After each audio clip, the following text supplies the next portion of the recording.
La vez pasada especialmente resaltamos el ejemplo de la vida del apóstol Pablo.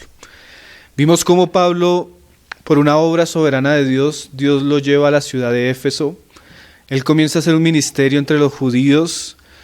A los meses comienza a haber una resistencia en la sinagoga y hay un cisma. Y en ese cisma Pablo toma a los que han creído y surge la iglesia de Éfeso. La obra que el Señor comenzó en Éfeso fue tremenda. Pablo duró 3 años y medio enseñando en Éfeso. La iglesia creció y todas las ciudades cercanas, dice el libro de Hechos, que toda Asia recibió la palabra desde Éfeso. O sea, fue una obra tremenda. Imagínate la figura de Pablo, la revelación que tenía Pablo, el conocimiento que tenía Pablo, la enseñanza que tuvo Pablo. Definitivamente fue una gracia de Dios para la iglesia de Éfeso que Pablo pudiera estar allí y acompañarles durante su comienzo y durante su formación. Pero ahora Pablo, dirigido por el Espíritu Santo, es llamado a salir y a ir a Jerusalén. Y el mismo Espíritu le habla que él no va a regresar. Y así sucedió. No hay ningún indicio histórico de que Pablo haya podido regresar a la ciudad de Éfeso. Entonces, Pablo llama a los ancianos a Mileto para despedirse de ellos y habla el discurso que hemos estado leyendo. Pudiéramos decir que la primera parte del discurso habla de lo que Pablo tuvo que hacer en Éfeso, su responsabilidad y cómo él llega a una parte del discurso de decir que ahora yo estoy limpio de la sangre de vosotros porque no he rehuido a anunciaros todo el consejo. Entonces la primera parte del discurso podríamos decir lo que Pablo tenía que hacer y cómo él da testimonio de lo que hizo y la iglesia era consciente del deber. Ahora los pasajes que vamos a leer ya no hablan de lo que Pablo tenía que hacer, que ya había hecho, sino ahora habla del deber que tenían los ancianos y la iglesia que había quedado en ese lugar. Entonces vamos a leer especialmente esos pasajes que nos hablan no solo del deber que tenía la iglesia, sino los peligros que tenía que asumir la iglesia por causa del testimonio de Jesucristo en ese lugar. Especialmente, pues, como lo estamos diciendo, la iglesia de Éfeso y los ancianos de Éfeso. Entonces vamos a leer desde el verso 28, Hechos 20, verso 28. Ha hecho que es del 25, pero creo que habíamos terminado ahora en el 28. Dice: por tanto, mirad por vosotros y por todo el rebaño en que el Espíritu Santo os ha puesto por obispos para apacentar la iglesia del Señor, la cual él ganó por su propia sangre. Porque yo sé que después de mi partida entrarán en medio de vosotros lobos rapaces que no perdonarán al rebaño. Y de vosotros mismos se levantarán hombres que hablen cosas perversas para arrastrar tras sí a los discípulos. Por tanto, velad, acordándoos que por 3 años, de día, de noche y de día, no he cesado de amonestar con lágrimas a cada uno. Y ahora, hermanos, os encomiendo a Dios y a la palabra de su gracia, que tiene poder para edificaros y daros herencia con todos los santificados. Vamos a dejarlo hasta ahí. El Señor nos permita tal vez otra ocasión para ver la tercera parte del discurso. Entonces volvamos a leer desde el 28 y ya comenzar a meditar un poco en el pasaje. Dice Pablo ahí en el 28 que ahora el deber de estos hombres sobre los cuales recaía la responsabilidad de la iglesia en este lugar era este. Mira lo que comienza a decir Pablo. Por tanto, mirad por vosotros. Hay una primera mirada que debemos tener, o un examen que debemos tener, y el primero que Pablo nos dice es nosotros mismos. Y después dice, y por todo el rebaño. Entonces, esto de mirad por vosotros no es un asunto que Pablo habla por primera vez. Cuando uno lee las epístolas, Pablo siempre nos está instando a examinarnos a nosotros mismos. Él mismo hablaba de su ministerio y decía que no fuera que él llegara a ser heraldo para muchos, pero él mismo llegara a ser eliminado. O sea, Pablo no solo le decía a los hermanos, sino que era una realidad en su vida. Pablo se daba cuenta que él podía hablar grandes cosas, enseñar como lo hizo de una manera tan profunda, tan de tanta sabiduría de parte de Dios, pero él podía ver que aún él siendo heraldo para muchos, tenía que tener cuidado de él mismo, de cómo él corría la carrera, de cómo él vivía su vida cristiana. Y si eso lo hacía Pablo con él, pues también lo debemos hacer nosotros. Y Pablo instaba a los hermanos, como a los ancianos acá en Éfeso, a tener un cuidado de ellos mismos. Vamos a leer un pasaje que es muy conocido, donde Pablo le dice eso a Timoteo. Porque muchas veces nosotros pensamos, está ahí en 1 Timoteo 4, que muchos de los peligros que van a venir son externos. Y seguramente Pablo va más adelante a hablar de los peligros externos. Pero muchos de los peligros surgen aún de nosotros mismos. Yo no sé si acá algún día hablaba que el hermano Sugel decía que él podía decir claramente cuál era la oveja que le había causado más problemas a él con nombre propio en la iglesia. Y era el nombre de él mismo, el hermano Sugel Michelin. Entonces, ciertamente que uno de los grandes males pueden ser producidos por nosotros mismos. Y como nosotros mismos somos el instrumento que Dios usa, Pablo insta a los hermanos a que tengan cuidado de ellos mismos. Porque ellos mismos, como pueden ser instrumentos para que la obra de Dios avance, también podemos llegar a ser tropiezo. Mira cómo se lo dice Pablo ahí a Timoteo, ahí en el verso 16. Ten cuidado de ti mismo. Pablo, si tú lees la epístola, la primera epístola, la segunda epístola, hay muchas advertencias porque Pablo está instando a Timoteo a que tenga cuidado de muchas cosas: falsos maestros, falsas doctrinas, falsas prácticas, espíritus demoníacos, errores doctrinales, codicia en cuanto al dinero. Pero entre todas las advertencias que Pablo le está haciendo a Timoteo, que podemos decir que era un hombre que había sido aprobado porque había pasado muchas pruebas y había permanecido fiel al Señor, Pablo dice de Timoteo que todos buscan lo suyo propio, pero Timoteo busca lo del Señor. O sea, una persona que había crecido con Pablo, que Pablo decía que él no tenía una fe fingida, que Pablo decía que había sido fiel a las tribulaciones que Pablo mismo había vivido, y aún a ese hombre que había crecido a los pies de Pablo, que había sido fiel por tantos años, Pablo le dice: mira, Timoteo, tienes que tener cuidado de ti mismo. Eso es un asunto muy importante, ¿no? Es un asunto muy serio. Un hermano decía, citando el Sermón del Monte del Señor, que para nosotros era muy fácil, hablando de la viga y la paja, que para nosotros es muy fácil ver los peligros y los males en otros, pero no en nosotros mismos. Eso es muy común, hermano. Ver el pecado en los otros es muy fácil, pero verlo en nosotros mismos es muy difícil. Entonces, la advertencia de Pablo es muy importante. Decía un hermano: en vano edificamos lugares, organizamos proyectos y somos diligentes en la obra del Señor si descuidamos nuestra propia alma. El primer lugar de trabajo que Dios nos ha encomendado es nuestra propia alma. A veces estamos encargados y con un peso tremendo haciendo muchas cosas y nos descuidamos a nosotros mismos. Otro hermano decía: a veces el evangelio sufre más agravio de los que lo exponen de aquellos que se oponen.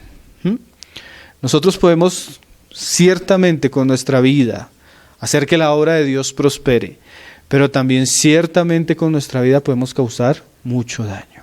Así tú lo notas, tú cuando hablas con personas, muchas veces su problema no es con el evangelio, muchas veces su problema no es con lo que hablamos, sino el problema es muchas veces lo que viven los cristianos.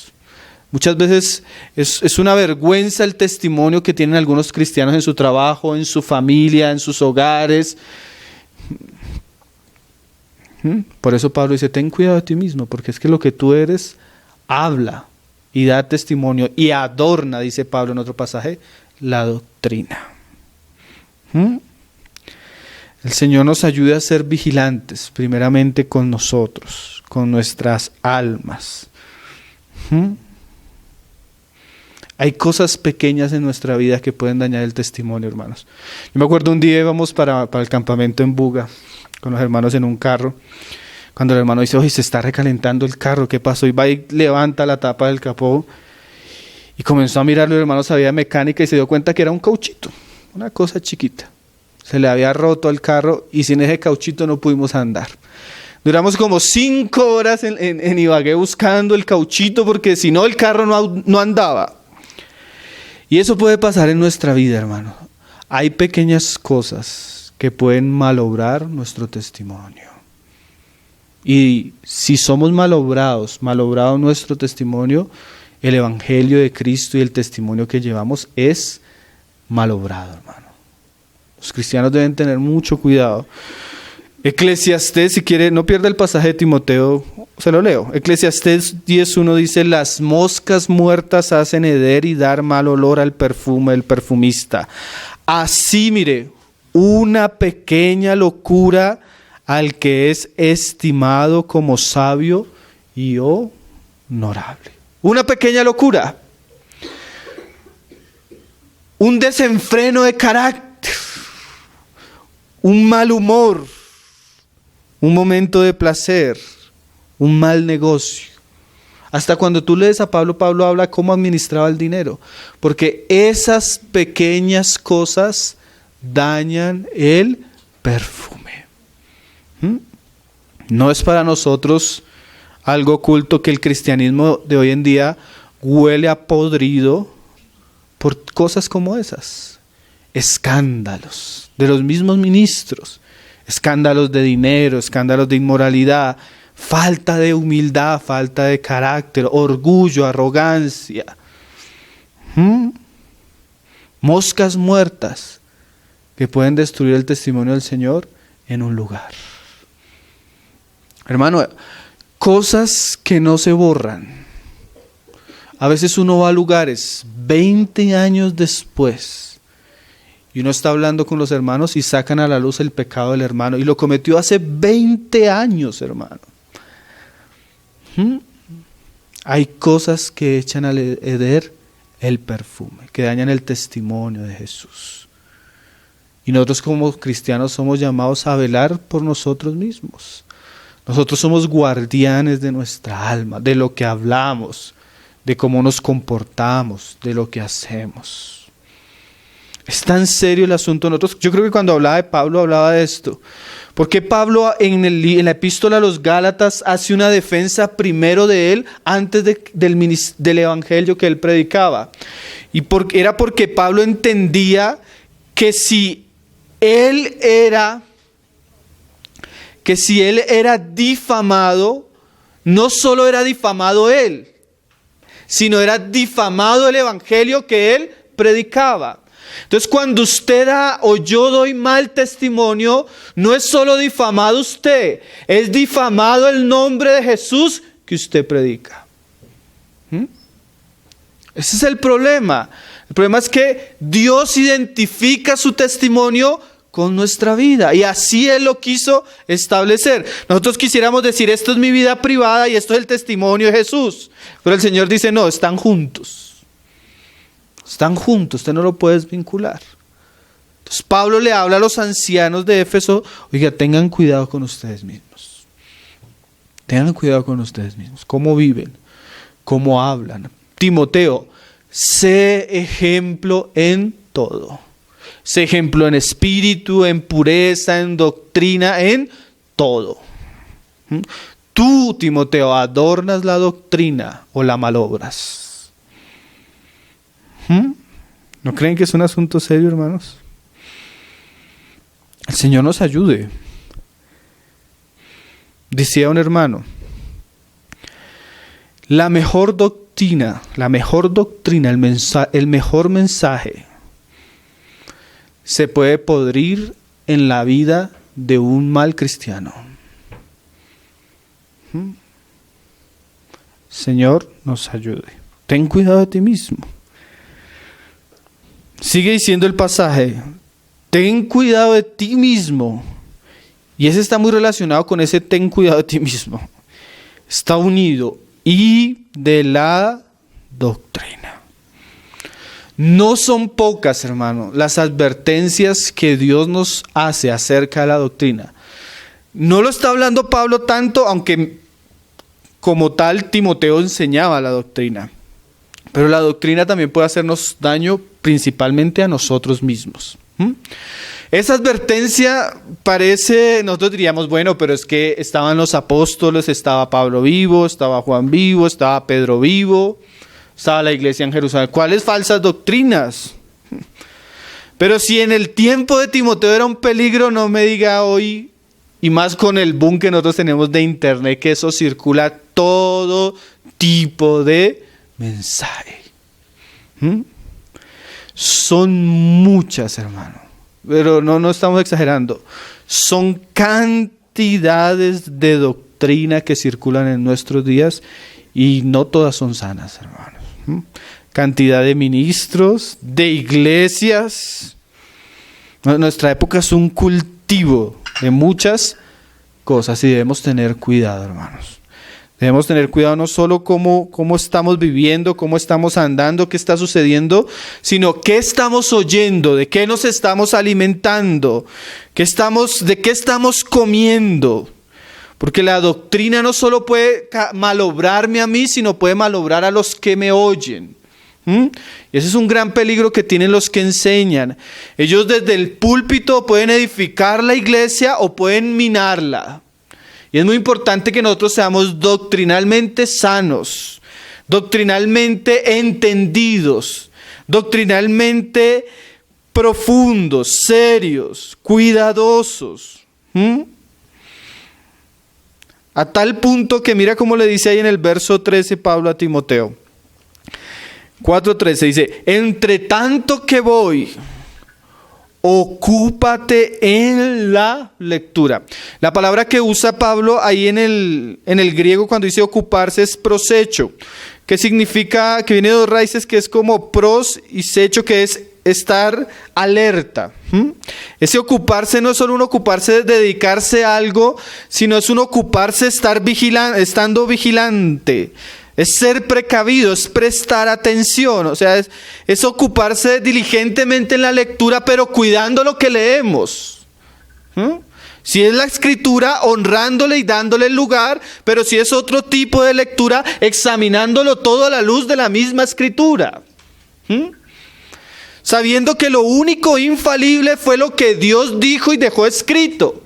Y sabiendo también que podemos leer otras cosas, pero esas cosas deben ser examinadas, deben ser probadas, deben ser puestas a la luz de la palabra. No es solo un leer, sino es un leer vigilando lo que estamos leyendo. Si es la palabra, vigilándolo para obedecerla, amarla, honrarla y engrandecerla. Y lo otro, vigilando para que no se me vaya a meter cosas que no están en la palabra. Debemos leer honrando lo escrito, lo bíblico, lo que Dios inspiró y probando lo demás. Porque a veces nosotros tenemos una tendencia que a veces parece increíble, pero como cristianos a veces podemos tener la tendencia a juzgar las cosas desde una perspectiva natural. Por ejemplo, yo tuve la experiencia hace poco con un hermano que estuvo visitándonos, un hermano de otra iglesia, un hermano que enseña la palabra en otro lugar. Me decía, hermano, oye, ¿tú has escuchado, tú qué piensas? Y comenzó a hacerme preguntas. Entonces yo por las preguntas identifiqué de una vez de qué me estaba hablando. Un espíritu judaizante. ¿Tú qué piensas si somos descendientes de las tribus perdidas de Israel? ¿Tú qué piensas de que hablemos en hebreo? ¿Tú qué piensas de este predicador? Y ya cuando comenzó a mirar, yo de una vez ya entendí cuál era el asunto. Entonces le dije, ¿y eso, hermano? No, es que un hermano en la iglesia me lo recomendó, imagínate. Entre los hermanos, escuchando personas judaizantes, hermano. Y yo, bueno, pues yo los he escuchado, hermano, pero hay que tener cuidado porque ellos enseñan esto, terminan sacando a los cristianos de la gracia, cumplir la ley, guardar fiestas. terminan circuncidando. Muchos dicen que son judíos y no lo son. Tienen escándalos de inmoralidad. Ese que tú me nombraste está en la cárcel porque es ladrón. Este otro que tú me nombraste, y él comienza a decirme, no, pero hermano, pero es que es muy interesante cuando hablan de esto. Respóndeme, entonces me pregunto, ¿dónde? Es que la palabra es un misterio. Y le dije, hermano, bueno, tal vez es tan misterioso que no se encuentra en la palabra, pero leamos Gálatas. Entonces comenzamos a leer Gálatas. Leamos Efesios, hermano. Bueno, ¿dónde la palabra está el misterio de las tribus perdidas? Ahí dice que hay gentiles y judíos. Y que Cristo murió para derribar una pared. Para que tú no seas ni gentil ni el otro judío, sino que ahora seamos uno en Cristo. ¿Dónde está la gloria de que llegaras a ser descendiente de tal tribu? ¿Dónde está la gloria de que... ¿Por qué Dios dejó el Nuevo Testamento escrito en griego y no en hebreo? Porque el nombre de Jesús es Jesús y porque no nos lo dejó escrito en hebreo el Señor. Entonces comenzamos a leer Gálatas y Efesios. ¿Sí? No, hermanos, que a mí me parece un tema... Yo no lo voy a enseñar, eso es que me causa curiosidad. No, eso es mentira, hermano. Porque tú comienzas a leer y comienzas a llenarte de curiosidad por esos ciertos asuntos y terminas enseñándolos, hermano. Porque hay cristianos que creen más las especulaciones y una cantidad de barbaridades que circulan en internet que lo que dice la Escritura. Y se enfrascan ahí, hermano, y terminan enseñándolo y desviándose. Y me dice al último, hermano, pero no te preocupes. Y le digo, ¿cómo no me va a preocupar si es que tú estás presidiendo una iglesia, hermano? ¿Qué vas a enseñar el próximo domingo? Tienes que tener cuidado. Entonces, hermanos, hay que ser muy diligentes en la lectura, en las escrituras, pero es una diligencia donde debe haber vigilancia, porque escúchenme en esto, la gran mayoría de los que estamos aquí son jóvenes, somos jóvenes, pero hemos conocido hermanos muy mayores de muchos años que se han desviado en cosas así. Eso no es un chiste, es muy fácil desviarse. Es muy fácil extraviarse, es muy fácil ver cristianos que eran, y después terminan diciendo, oye hermano, estoy escuchando a... ¿Cómo vas a estar escuchando? Porque hoy hay mucha falsa doctrina, hermanos, y debemos tener mucho cuidado con lo que leemos. Cuando leemos la palabra hay que ponerla en lo alto, lo demás lo ponemos debajo y lo examinamos todo a la luz de la palabra. Porque también hay, como dice la misma epístola, muchos andan por ahí. Y aún me temo que entre vosotros. Por eso Pablo le decía, tengan cuidado porque más adelante dice, aún de entre vosotros mismos se levantarán hombres. Y tú estudias la historia de la iglesia, los grandes herejes de la iglesia eran cristianos, hermano. Surgieron de la misma iglesia, pero como dice Juan, salieron porque no eran de nosotros, pero estaban ahí. Entonces esos son peligros que siempre han existido, que la iglesia nunca puede ser descuidada, especialmente los que presiden, los que enseñan. Tienen que ser muy sabios y tienen que ocuparse en la lectura. Dice Pablo, ocúpate en la lectura, la exhortación y la enseñanza. La palabra exhortación que Pablo usa es paraclesis, que para es como ponerse a un lado y clesis es como llamar. De alguna manera Pablo está diciendo, lee la palabra, ama la palabra, honra la palabra, ponte del lado de la palabra y ahora llama a los otros para que se pongan del lado de la palabra misma. Porque como nos vamos a dar cuenta, hay peligros y esos peligros son lobos, rapaces, que como dice Pablo, no van a perdonar la iglesia. Dice otro pasaje, introducirán herejías destructivas. Entonces necesitamos que los hombres de Dios se llenen de la palabra de Dios, honren la palabra de Dios, de tal manera que se pongan en el lado de Dios y con pasión exhorten a la iglesia, a los hermanos, a que también se pongan del lado de la palabra de Dios. Esa figura de Moisés en el Antiguo Testamento poniéndose a la puerta cuando hubo el becerro de oro, ¿se acuerdan? Y dice, ¿quién está de parte de Jehová? Y él bajaba del monte con las tablas escritas por delante y por detrás, ¿no?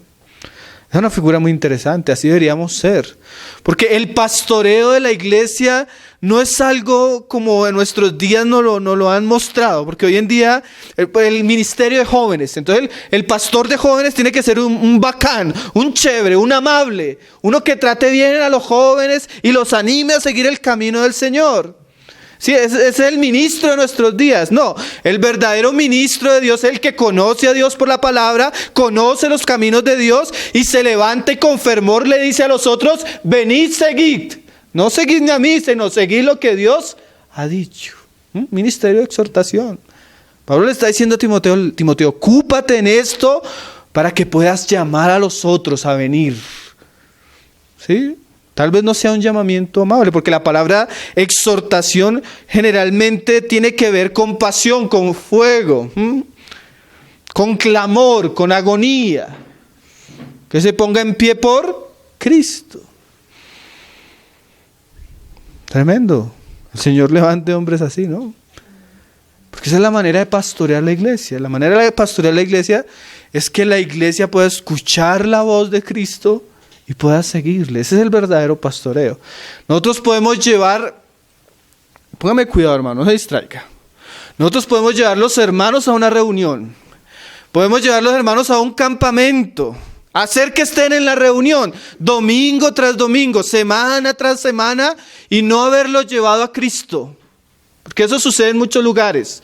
Gente que se reúne, gente que ora, gente que canta y no conoce a Cristo. No es un verdadero pastoreo, aunque tengan 10,000 personas siguiéndoles. El verdadero pastoreo es que podamos guiar las almas a conocer a Cristo, a que Cristo sea formado en ellas y a que ellas puedan expresar a Cristo. Si no cumplimos eso, hemos fracasado rotundamente. De nada nos sirve tener multitudes que no conocen al Señor, no experimentan al Señor y no lo expresan. El verdadero pastoreo no es tratarnos como amigos chéveres. Es tratarnos como personas que están buscando conformarse cada vez más a Cristo. Vamos es por Cristo. Los que tienen otros deseos, este camino es estrecho, es angosto, pero tiene como fin la gloria. Necesitamos tener mucho cuidado, hermanos. Porque ¿saben qué dice más adelante Pablo?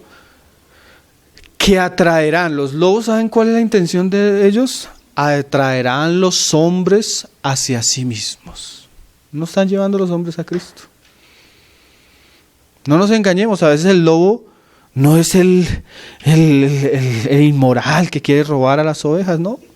Tal vez trae un mensaje que te dice, mira, Dios quiere que tú seas esto y esto y esto. Y nunca te predica a Cristo, pero te está llevando o a Él mismo o a ti mismo, que son dos grandes abismos en últimas. O Él o tú. Ambos somos cloacas. El único lugar seguro es Cristo. Paraclesis, exhortación, un llamado con ruego, también con consuelo, pero para que estemos de parte de Dios. Y lo último que le dice Pablo ahí, ocúpate en la lectura, en la exhortación y la enseñanza, didascalia en el griego, la función de enseñar o informar. No solo, hermanos, debemos tener cuidado de nosotros mismos, como más adelante lo vamos a ver. Debemos, en la medida que conocemos al Señor, debemos hablar a los hombres. Pero es necesario, porque Dios trabaja así, hermano, que los hombres sean claramente enseñados o informados o instruidos para que ellos puedan llegar a este camino. O sea que solo una exhortación, bueno, la exhortación es parte de lo que Pablo, la lectura también, pero verdaderamente que el verdadero discipulado se centra en sentar a las personas y poderles enseñar las Escrituras porción por porción, hasta que cada pasaje expuesto y sacado a la luz en su contexto y enseñado constantemente a la iglesia de una manera expositiva, la iglesia sea alumbrada en la verdad, sea entendida doctrinalmente de una manera que su mente es renovada constantemente por la exposición de las Escrituras. Enseñanza, instrucción. Es tan necesario que los hermanos puedan ser instruidos en cada una de las verdades de las Escrituras. Eso era lo que decíamos del ejemplo de Pablo. Pablo podría decir que lleva 3 años anunciando de noche y día, de tal manera que él dice que él no rehusó anunciar todo el consejo de Dios. Tremendo, ¿no? ¿Saben qué es todo el consejo de Dios? A veces tú llegas a un libro y duras 1 año en un libro y tú acabas de exponer el libro y dices, no pude. Yo les daba el ejemplo del hermano Alex Montoya, el pastor mexicano en Estados Unidos. Él decía, yo puedo pararme delante de la congregación y decir, tengo las manos limpias, porque versículo por versículo, desde Génesis a Apocalipsis, se le ha enseñado a la iglesia. Eso es enseñanza, eso es instrucción. La iglesia necesita hermanos que puedan instruir a los santos en las Escrituras, dando un mensaje sano, completo, una dieta saludable, bíblica.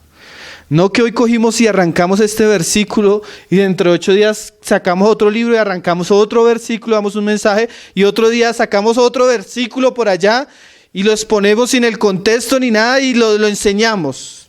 Eso no es saludable, hermano. Yo una cosa que he estado aprendiendo en los últimos años es que debo tener mucho cuidado las cargas que tengo. Y una de las enseñanzas que el Señor más me ha edificado personalmente a mí es la lectura de la palabra verso por verso y enseñarla así. Porque no estamos enseñando lo que nosotros queremos, sino lo que Dios dijo. Y eso es tan necesario en la iglesia, a tal punto que a veces estudiamos un libro completo y uno se va dando cuenta cada verso cómo la palabra misma va supliendo las necesidades de los hermanos. De una manera que uno dice, wow, fue el Señor. Enseñanza, hermano. Eso nos libra ¿a quiénes? A nosotros mismos. Muchas veces estamos leyendo el pasaje y digo, oye Señor, tengo que exponer esto, pero esto me denuncia a mí primeramente. Esto me advierte a mí primeramente, esto me expone a mí primeramente. Y digo, bueno, Señor, tenemos que enseñarlo. Pero eso es saludable aún para el que habla. Porque en últimas nosotros no somos los señores de la Biblia. En últimas nosotros nos sometemos a lo que Dios dijo. Y tratamos siempre de que llegamos a ella a entender de la mejor manera lo que Dios dijo. No a decir lo que yo quiero decir usando la Biblia, que es bien diferente. Es bien diferente usar la Biblia para decir lo que yo quiero decir, a dejar que la Biblia hable aunque me exponga a mí en muchas ocasiones. Por eso Pablo le decía a Timoteo en otro pasaje, predica la palabra. Es muy importante, hermanos. Eso nos libra a nosotros. Y una iglesia que es así, es una iglesia que no se deja engañar fácilmente. Es una iglesia que por medio de la palabra ya comienza a entender la voluntad de Dios, los caminos, y comienza a tener discernimiento. Nosotros lo hemos experimentado. Hermanos que no llevan mucho tiempo. Pero tú comienzas a tener estudios de la palabra. Y ellos comienzan a venir al estudio. Y llega alguien a enseñar o escuchan un mensaje y llegan, oiga hermano, ¿cierto que se equivocó en esto, en esto, en esto, en esto, en esto y en esto, hermano? Y uno dice, mira, la palabra hace sabios a los simples. Comienzan los hermanos a discernir, a entender.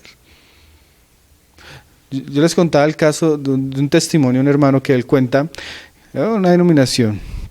Llegó una familia, la cambiaron de trabajo, entonces ellos tuvieron que ir a vivir a otro lugar. Entonces ellos llegan a un lugar y vienen de una iglesia de un contexto carismático pentecostal. Puro show, pura música, puro entretenimiento. Y llegan al culto donde estos hermanos, qué culto tan aburrido, ese mensaje de 1 hora. Qué enseñanza tan larga. Entonces piden una cita con el hermano. Hermano, es que usted predica muy aburrido, muy largo, hermano, podría hacer las cosas más amenas.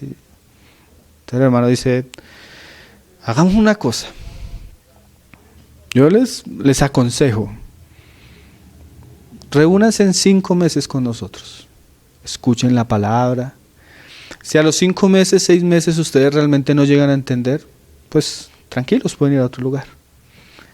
Entonces, pasaron los 5 meses, pero ya los 5 meses comenzaron, a las 3 semanas, porque a veces al comienzo es un poco difícil, pero al tiempo comenzaron a entender la palabra y comenzaron a abrir los ojos, ya después no se querían ir. Pero les cambiaron el trabajo y regresaron a la ciudad donde vivían. Entonces regresaron a la iglesia donde se reunían antes. Cuando llegan allá y comienzan a ver todo, y comienzan a probar todo según la palabra, ya no querían era estar ahí, ya no pudieron estar nunca más ahí. ¿Por qué? Porque la palabra misma, hermano, va despertando nuestros sentidos espirituales, de tal manera que ya no comemos enteros. Usted lo nota, hermano. Puede que el hermano no tenga don de explicar la palabra, ni tenga la sabiduría para hablar en público, pero el cristiano que se alimenta saludablemente de la palabra es un cristiano que con el tiempo desarrolla un espíritu de discernimiento y de sabiduría. Que eso es en últimas lo que va a levantar a la iglesia para que ella pueda discernir a los lobos y guardarse de ellos. Porque, hermanos, es un juicio abrupto llegar yo a decirle a los hermanos, tengan cuidado con fulano de tal, tengan cuidado con fulano de tal. Tal vez en algún momento uno tenga que llegarlo a hacer. Pero si uno comienza a enseñar la palabra constantemente, la misma palabra despierta eso en los hermanos. Y los hermanos mismos van a llegar a decir, oye hermano, sí escucha lo que está diciendo. ¿No? Porque ya hay ¿qué? Discernimiento espiritual. Entonces, hermanos, el Señor nos ayuda a velar, pero ese velar no es un velar de que yo me voy a poner a mirar cómo vienen todos vestidos hoy, qué cara tiene el hermano, que es un velar espiritual y es un velar que está ligado a la doctrina. ¿Sí me estoy haciendo entender? El Señor nos ayude. Y mira por qué el Señor nos ayude. Mira lo que dice ahí en el 15. Ocúpate en estas cosas, permanece en ellas. Por eso hay hermanos que, hermano, pero tanta enseñanza, hermano, hay que permanecer. ¿Hasta cuándo, hermano? Hasta que Cristo vuelva. Ese va a ser nuestro itinerario hasta que Cristo vuelva. Permanece en ellas. ¿Para qué? Para que tu aprovechamiento sea manifiesto a todos. En la medida que Timoteo tiene cuidado a sí mismo de la doctrina, se ocupan ciertas cosas, los demás van a decir, oiga, Timoteo está teniendo cuidado de sí mismo. Mira Timoteo, si escucha lo que está enseñando Timoteo, qué bueno, qué gracias Señor. Y dice en el siguiente, que estábamos leyendo, ten cuidado de ti mismo y de la doctrina, persiste en ello, pues haciendo esto, te salvarás a ti mismo. Y esa salvación no está hablando de la vida eterna, del perdón de pecados, ni de justificación. ¿De qué está hablando Pablo? De salvarse a sí mismo de todo lo que viene Pablo diciendo. Y entre las cosas que viene Pablo diciendo es que el Espíritu le anunciaba claramente que vendrían tiempos difíciles, tiempos de apostasía. Y si Timoteo se ocupa de él y de la doctrina, va a ser guardado del espíritu de error que va a predominar en el cristianismo. Y no solo se va a salvar él mismo, va a salvar a otros. Qué bendición, ¿no? Que él no solo va a guardar su alma de todas las cosas que vienen contra la iglesia, sino que va a poder ayudar a otros. Pero hay que tener cuidado de nosotros mismos y de la doctrina. Te salvarás a ti mismos y a los que te oyeren. Volvamos a Hechos, hermano. Hechos en el 28 estamos, 20-28. Dice, por tanto, yo me voy, hermanos, decía Pablo, pero ahora tengan cuidado. Por tanto, como yo me voy, ustedes van a estar. Si yo me imagino Pablo partiendo, alistando maletas y las huestes del infierno queriéndose levantar contra esta iglesia que estaba tan preciosa. Porque así es el diablo, hermano. Así es el diablo. Cuando hay algo que Dios está haciendo, Él está levantándose. Pero entonces, ¿cómo tenemos cuidado? No hay que tener temor, hay que ocuparnos en ciertas cosas que la Biblia nos dice que debemos ser responsables. Mirad por vosotros. Y no solo por nosotros, sino Pablo les daba conciencia de que ellos eran responsables en un lugar por unas personas. Y por todo el rebaño en que el Espíritu Santo os ha puesto por obispos, por supervisores, por pastores, para apacentar la iglesia del Señor. O sea, ellos tenían la responsabilidad no solo de cuidar de sí mismos, sino, como venimos diciendo, de guiar a los otros. ¿Y cómo? Decía Pablo, ¿quién es suficiente para esto? No se trata de nosotros, hermano. Se trata de a quien seguimos, cuánto lo honramos a Él, cuánto honramos su palabra, cuánto le conocemos a Él y cuánto tenemos de hablar, o sea, para hablar de Él a los que nos oyen. Y esas palabras que dice Pablo ahí al final, la cual Él ganó por su propia sangre.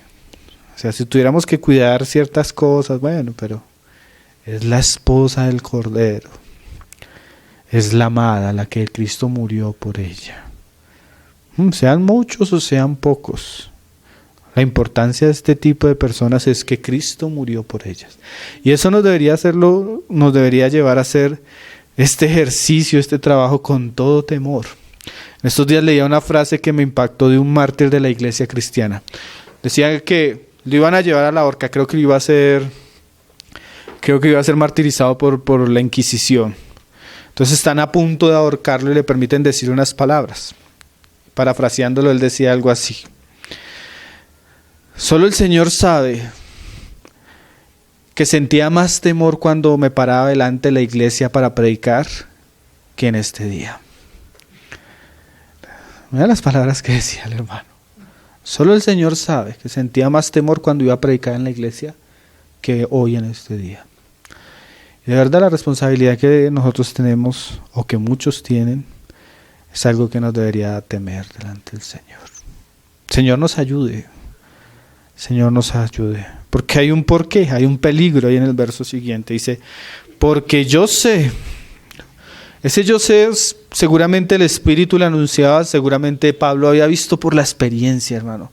Pablo llegaba a una iglesia y la iglesia comenzaba y de una vez los judíos llegaban.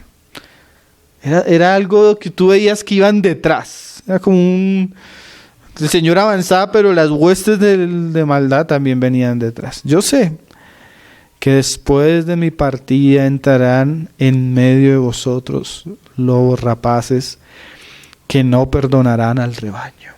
Y esto es un asunto, así ha sido la historia de la iglesia, hermano.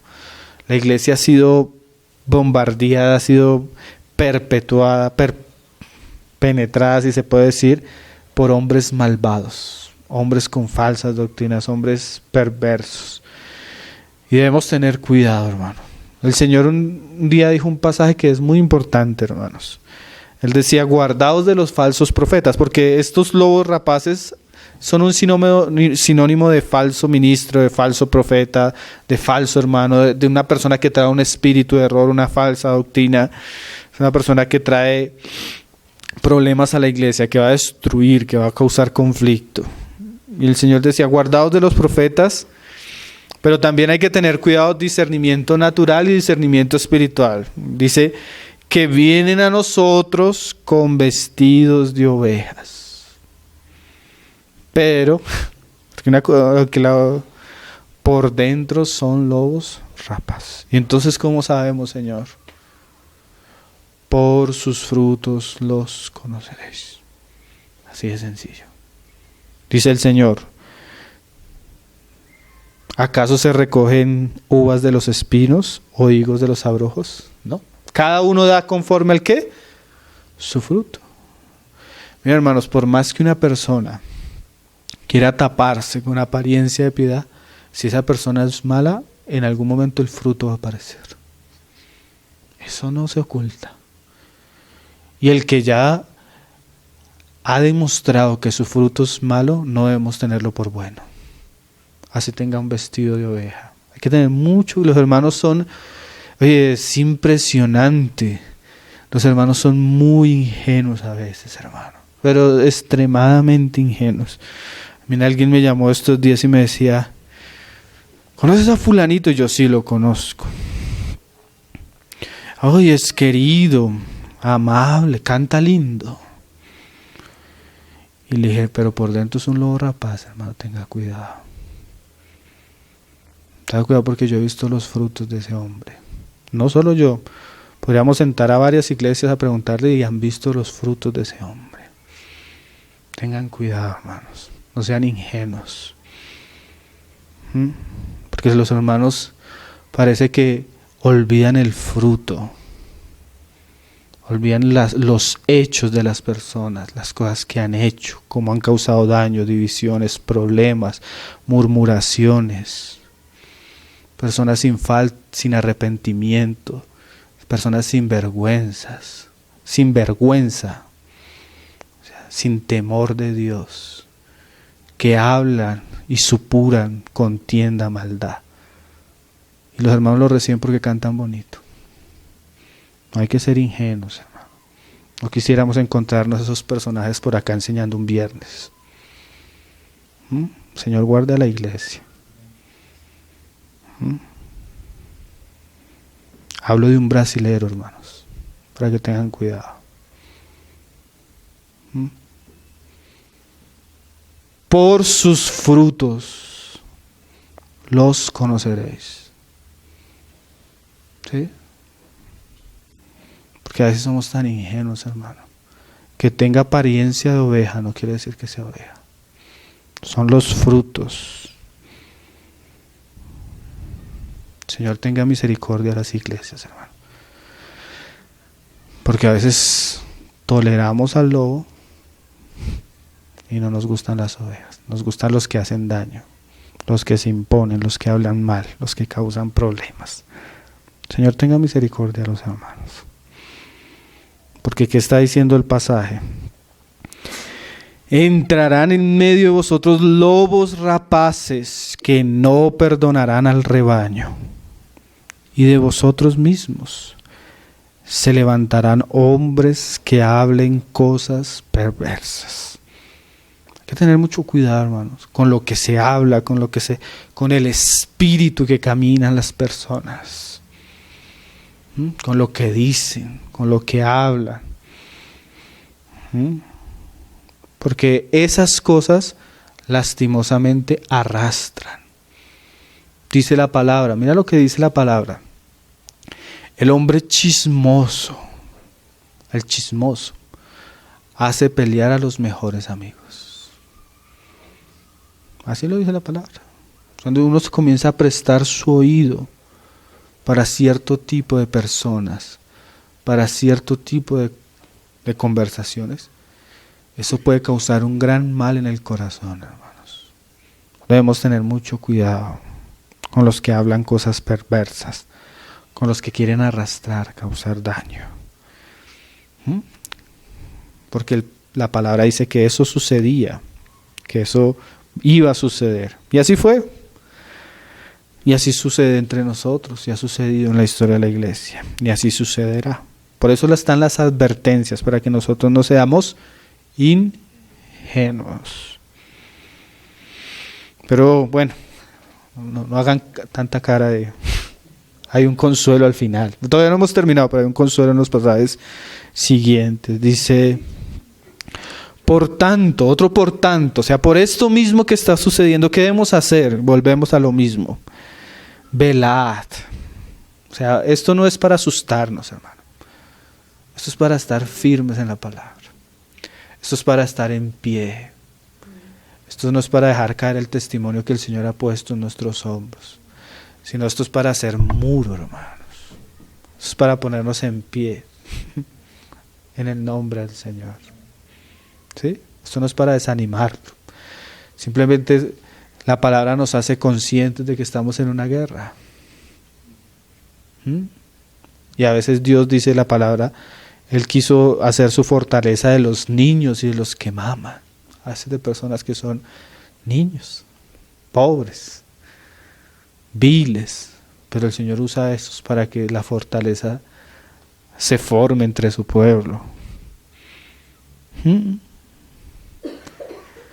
Dice, velad.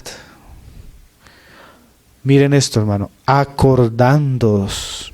Yo pienso que pocas iglesias tuvieron el privilegio que la iglesia de Éfeso. Imagínate, 3 años con Pablo. Y asimismo, hermano, yo podría decir con toda tranquilidad que pocas iglesias han tenido la oportunidad de recibir un testimonio tan puro como la que han recibido los hermanos en medio de nosotros. Pocas iglesias, hermano, de verdad, pocas. Pero ¿saben qué decía en estos días? Escuchaba a un hermano decir, espero que lo tomen en un buen espíritu, hermanos. Nosotros tenemos la tendencia a recordar a los hombres, pero no recordar lo que ellos enseñaron. ¿Qué les está diciendo Pablo a los hermanos? Acuérdense lo que yo les enseñé por 3 años y medio. Si nosotros nos acordamos de lo que hemos recibido, el Señor nos va a guardar de muchos males. Es el depósito que hemos recibido, lo que nos blinda de muchas cosas que vienen y que han surgido y que siempre estarán ahí a la puerta queriendo entrar. Acordaos que por 3 años de noche y de día no he cesado de amonestar con lágrimas a cada uno. Esa palabra acordaos, hermanos. Pablo usa mucho ese lenguaje, retened. ¿Sí? ¿Usted ha escuchado ese lenguaje en Pablo y a Timoteo? Jesús le dijo a la iglesia en Filadelfia, he aquí yo vengo pronto, retén lo que tienes para que ninguno tome tu corona. O sea que la corona y la gloria y la victoria está relacionado a lo que hemos recibido. ¿Qué debemos hacer? Fieles a lo que hemos recibido, retenerlo, guardarlo, no dejar que se pierda, no dejar que sea pisoteado. No dejar que sea, porque ese era el pecado que a veces el Señor decía de las ovejas en Israel. El Señor decía así de las ovejas de Israel, que las ovejas gordas de Israel no solo se alimentaron de buenas aguas, el pecado era que ellas trastornaban las aguas para que otros no bebieran. Y hay hermanos que se han alimentado, y mira lo tremendo, a veces alimentándose de la fuente, son capaces de trastornar la fuente. Yo he escuchado hermanos que alimentándose de hermanos que tuvieron un ministerio precioso son capaces de hablar contra eso. Es contrario, ¿no? Ovejas gordas que malobran para que otros no tomen de ahí. También no solo comieron de los pastos, sino que pisoteaban los pastos que quedaban para que otros no comieran de ahí. Ese no era el pecado de los pastores, era el pecado de las ovejas, hermano. Y nosotros debemos tener cuidado. Debemos tener cuidado de que no hayan personas que malobren, hermano. Segunda de Timoteo 1:13. Dice, retén la forma de las sanas palabras que de mí oíste. ¿Qué le está pidiendo Pablo a Timoteo? Que retenga. Nosotros a veces pensamos que Dios espera que yo traiga una revelación nueva y que todos los hermanos queden sorprendidos con algo nuevo, una visión nueva. No, hermano, no se trata de hablar cosas nuevas. Se trata de ser fieles a lo que Dios ha dicho. ¿Cómo? En la fe y amor, que es en Cristo Jesús. Esa palabra en la fe, ¿qué es en la fe? Confiando que lo que Dios ha dicho es suficiente. Uno de los grandes problemas que tiene la iglesia hoy en día es que la iglesia cree en la Biblia, pero no cree en la autosuficiencia de la Biblia. ¿Cómo así? Creemos en la Biblia y que la Biblia es suficiente, que es inspirada, pero a veces pensamos que en la práctica tenemos que traer otras cosas porque la palabra no puede producir lo que ella dice que debe producir. Entonces tenemos que añadir cosas. No creemos en la suficiencia de la palabra. Pero hay que tener fe, como dice Pablo más adelante, que la palabra que hemos recibido es poderosa para ¿qué?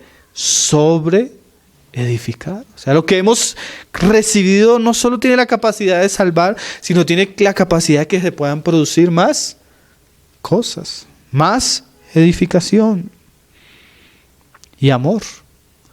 Porque Jesús dijo, el que me ama, mi palabra guardará. Eso es el verdadero amor, hermano. Nuestro amor a Dios está muy relacionado a nuestra fe en la palabra. Dice, ahí en el Hechos 20:32, terminando.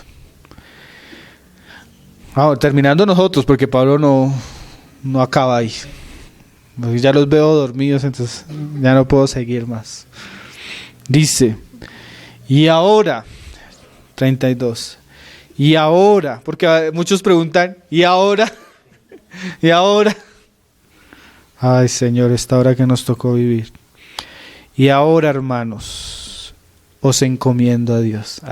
Por eso les decía que terminaba Pablo diciendo unas cosas muy preciosas, ¿no? En últimas, si somos la iglesia de Cristo y Cristo nos compró con su sangre, estamos en las manos de Dios. Independientemente de todo lo que se levante, de las cosas que tengamos que vivir. Decía Pablo, ¿quién nos podrá separar del amor de Dios? ¿Quién me acusará si Cristo me justificó? ¿Quién me condenará si es que Dios está por mí? Dice Pablo. ¿Quién me separará del amor de Dios? Ni tribulación, ni angustia, ni hambre. Sabía que el Señor cuidaba lo que era de Él. Eso es un buen consuelo para nosotros, ¿no? Aún en medio de nuestra responsabilidad, qué bueno saber que Dios cuida lo que es de Él. Yo creo que para Pablo era un cortar en su corazón dejar a estos hermanos después de tanto tiempo estar con ellos, de ver la obra de Dios, tal vez verlos crecer, verlos madurar, verlos amar al Señor. Ahorita la despedida es algo de lágrimas, cómo se despiden al final ellos de Él, cómo se cuelgan y lo abrazan, no lo querían dejar. Pero Él podía decir, bueno, en últimas es la iglesia del Señor, os encomiendo a Dios y a la gracia. Qué precioso, ¿no? Os encomiendo a Dios y a la palabra de su gracia. ¿Por qué Pablo los encomienda a la palabra de su gracia? Que tiene poder para sobreedificaros. Es el poder, hermano, que hay en la palabra de Dios. El que puede llevarnos no solo a sostenernos, sino a crecer y a poder sobreedificar. ¿Por qué sobreedificar? Porque ciertamente estamos en los hombros de muchos. Pero el Señor espera que nosotros, ¿qué? Crezcamos en esa gracia, en esa palabra que hemos recibido. Y mira lo tremendo. Y daros herencia con todos los santificados. O sea, esa palabra no solo tiene poder para concedernos crecer y sobreedificar, sino que esa palabra tiene poder para que podamos recibir esa gran herencia que han de recibir los que son de Cristo, los santificados, los que han estado y edificado con Él.